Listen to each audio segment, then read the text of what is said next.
Hoy vamos a hablar de un tema crucial.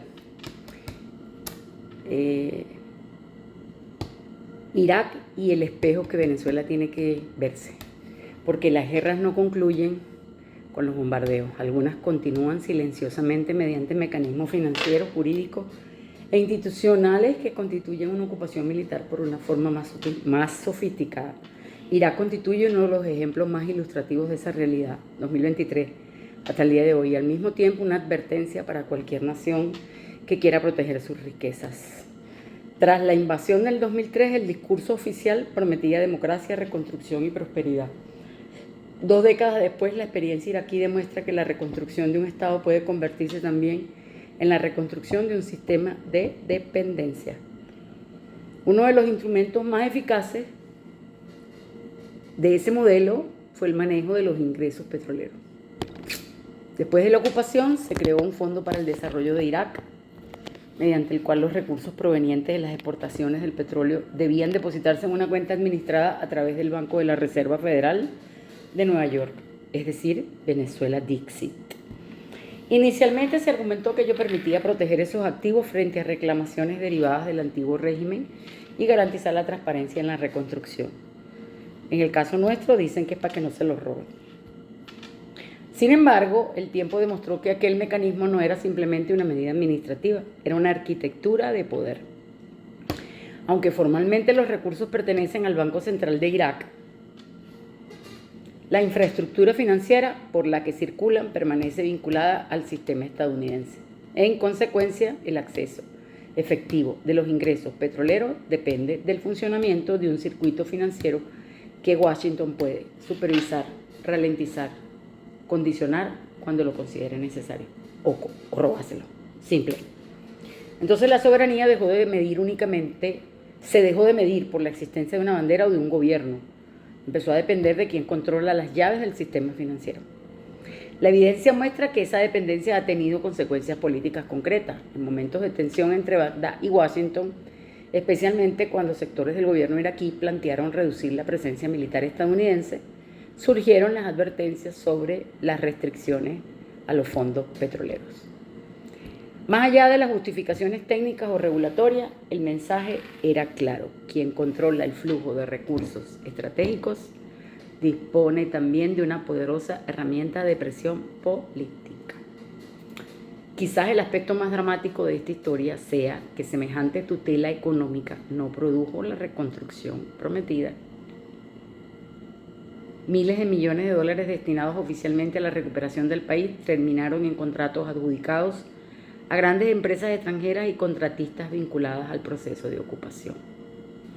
Diversas auditorías posteriores revelaron deficiencias graves en los mecanismos de control, recursos sin adecuada justificación contable, numerosos episodios de corrupción.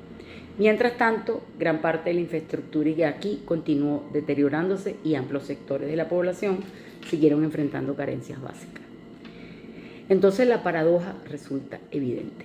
Un país que produce millones de barriles de petróleo diariamente, en el caso de Venezuela casi 1.200.000, continúa teniendo limitaciones para decidir libremente sobre el destino de la riqueza que genera. Y después no quieren que nosotros defendamos la soberanía. La dependencia financiera terminó siendo más duradera que la presencia militar. Entonces, este caso adquiere especial relevancia para Venezuela. Nuestro país posee las mayores reservas probadas de petróleo del planeta. Gas, minería. Entonces, durante décadas el debate se ha concentrado en quién administra la industria, cuánto produce PDVSA, cuáles empresas participan de la explotación de los yacimientos, que si se los robaron los cubanos, que si se los robaron unos o otros.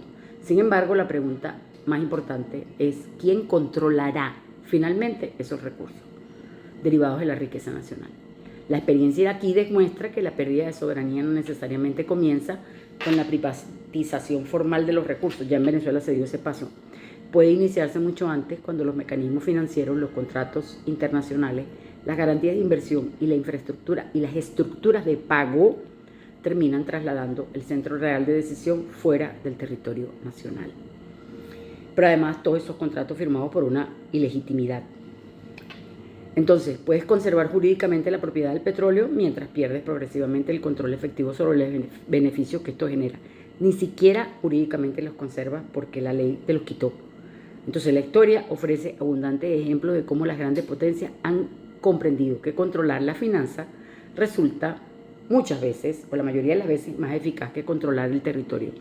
El poder contemporáneo se ejerce mediante bancos centrales, sistemas de compensación internacional, sanciones financieras, arbitrajes internacionales, mecanismos de supervisión sobre los flujos monetarios, leyes complacientes, como la Ley Orgánica de Hidrocarburos.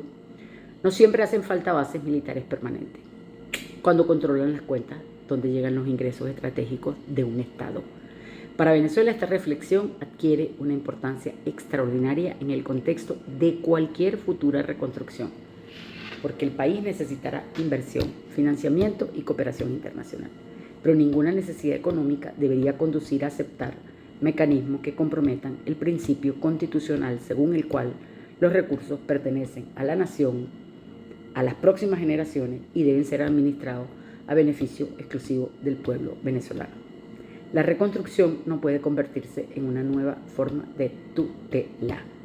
La Constitución venezolana fue concebida precisamente para impedir que las riquezas estratégicas del país quedaran subordinadas a intereses externos.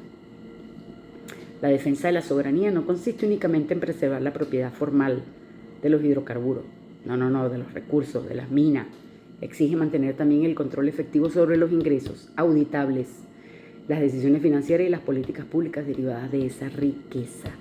Irak representa un espejo incómodo, no porque Venezuela reproduzca hoy exactamente el modelo, bueno, casi, sino porque muestra el destino al que puede conducir una reconstrucción diseñada desde el centro de poder externo, donde la ayuda financiera termina condicionando las decisiones soberanas de un Estado. Ahora entienden por qué yo defiendo la soberanía como una fiera. Entonces las naciones no pierden su independencia de un solo golpe. Con frecuencia la ceden gradualmente, contrato tras contrato, excepción tras excepción, hasta que descubren que administran recursos cuya utilización ya no depende plenamente de ellas. Entonces la verdadera reconstrucción de Venezuela deberá edificarse sobre un principio irrenunciable. Toda cooperación internacional es bienvenida, pero nunca al precio de convertir la soberanía económica en una variable negociable. Porque la historia de Irak demuestra que recuperar el territorio puede ser relativamente rápido, pero recuperar el control sobre la propia riqueza puede tomar generaciones. Esa es la advertencia.